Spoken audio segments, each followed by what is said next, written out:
friends, welcome to another little event vlog. Today we are heading into Supanova Sydney as a creator again, so huge thanks to the Oz esports and gaming team as well as Supanova Expo for providing us with some tickets for the event today. I'm super excited. It was very last minute, so I'm returning as free run today.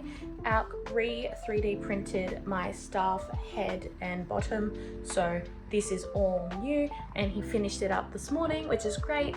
I have just gotten into the same outfit that I wore to the SmashCon Chibi event, the Bort cosplay. I didn't make I altered it. This is like a regular striped shirt underneath, but it is a Bort cosplay, not something I made. And I do have a couple of accessories such as a grey coat and a blue scarf to get hopefully some Freerin winter photos, because I feel like I would really like some photos of that. Going to the event today, I am on another panel hosted by the wonderful Ranger Girl Nads. She is hosting the Beginner's Guide to Content Creation panel, and I am speaking on behalf of gamers and cosplayers. So I hope I do y'all justice. Anyway, I'm a little bit late. We're running a little bit behind, but that's mainly because Alk spent all this time getting the staff ready, so I can't really blame him. But it is about 10:30 now. We're gonna head into the convention and go get our tickets, and then hopefully we might get some photos outside first before wandering the halls, but I'm not entirely sure what the whole plan is. Anyway, I'll see you all there. As I said, the first thing we did when we got to Supanova was grab our tickets. We then walked through the front entrance only to be greeted by the one and only Derpy Cat from K-pop Demon Hunters.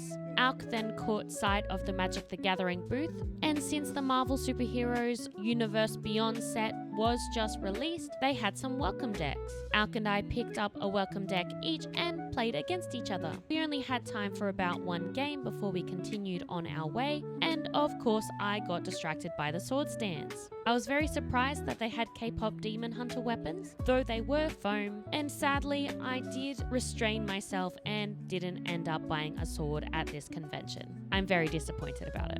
We did find this Lego booth though, and they had quite a few cool characters, and it wasn't too far from the Fallout setup.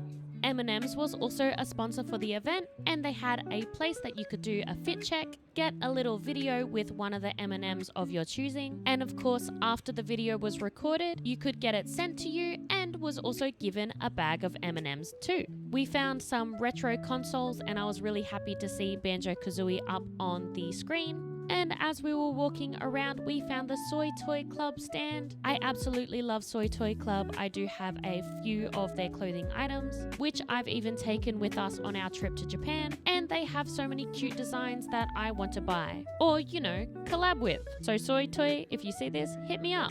We also stopped by the Supanova merch stand. They had a really cute design this year as well. We didn't end up buying any though. And then it wasn't too long until we came across our good friend Aaron Aztec, who was helping out the guys at Swap It do a giveaway.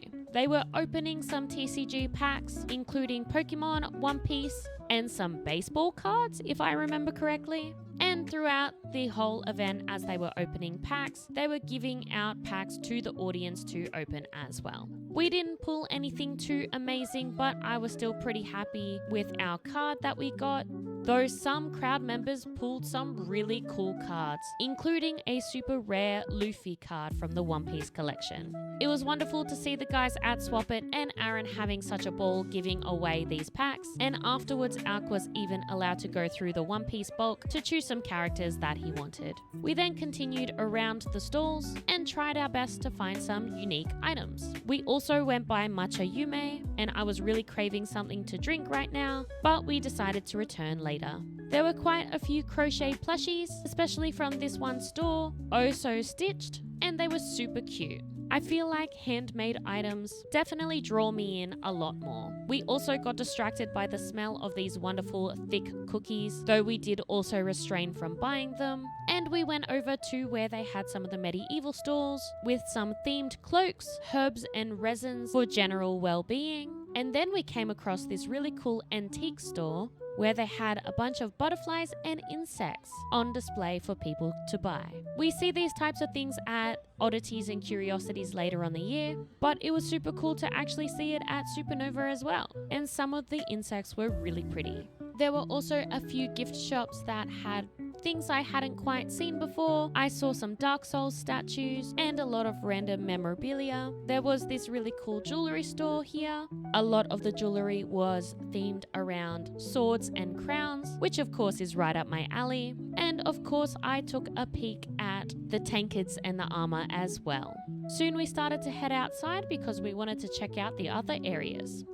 Finally heading on to the artist alley.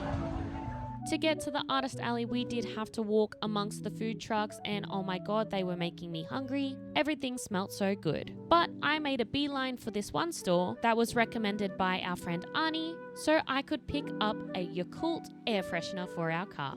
We continued down the artist alley and I tried my best to record unique things or just things that I found really cool. There were plenty of prints with really cute art styles. I found a few more artist booths that were selling some polymer clay earrings, which I also think is just really cute. We found a few more crochet items, seeing characters such as Snorlax and Upper. We also saw a lot of art that was mainly fantasy based, flora, fauna of the mythical world, a lot of items based on popular characters, and I especially loved this art style from this booth and the witch hat atelier stuff that they did. I've also picked up a couple of these car decals from a few conventions, so I always keep an eye out for those while we go to events, and I'm on the hunt for a Zelda one, which I am yet to find.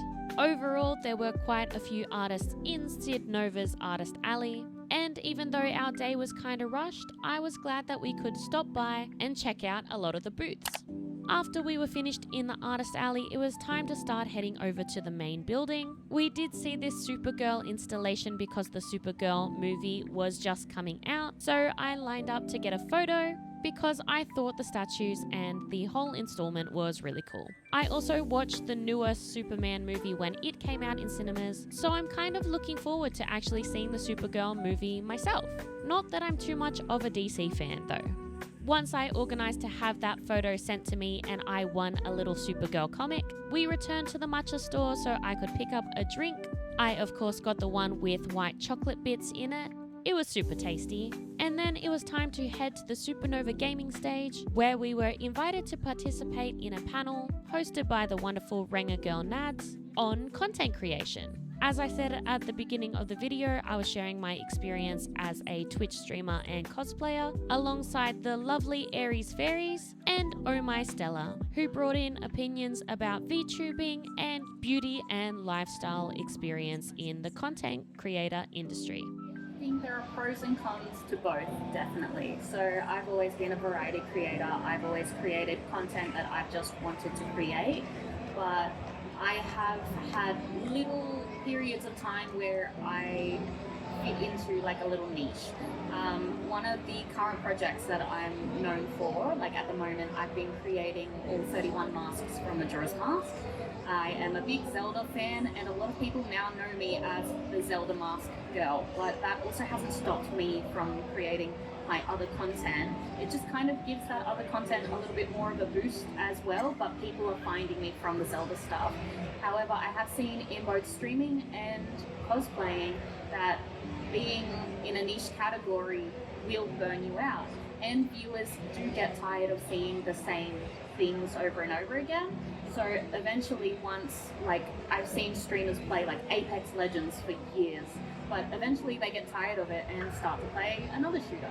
Or like I've seen cosplayers that might have a character, like a chosen character. Shout out to Madly Quinn, who is like one of my friends, does a lot of Harley cosplays, but she does different versions of Harley, and then also it doesn't stop them from also doing other characters, and people just find them through that little niche, but it's avoiding the burnout and also still enjoying what you do as well, because if you're not enjoying it, then people are going to tell and they're not going to enjoy it. So I, as a variety creator, I didn't know if that was me with the microphone. I use basically all platforms that I can, and as a variety creator, a lot of content hits differently on each platform. For Twitch, it's the best one for me that I started with because it was so easy to build a community when you're there and you're chatting, and a lot of people were able to like sit in chat and they enjoyed being in chat and getting like immediate answers back, where I feel like posting to YouTube might take a little bit to build up a bit of a community because you have to be more receptive in the comments, or like in the next video maybe respond to comments, things like that. So I felt like Twitch was a lot more community driven. Going into like more cosplay projects and creative projects, YouTube is great because I've been posting a lot of like how I made this cosplay or how I made this mask, and that content does so well over on YouTube.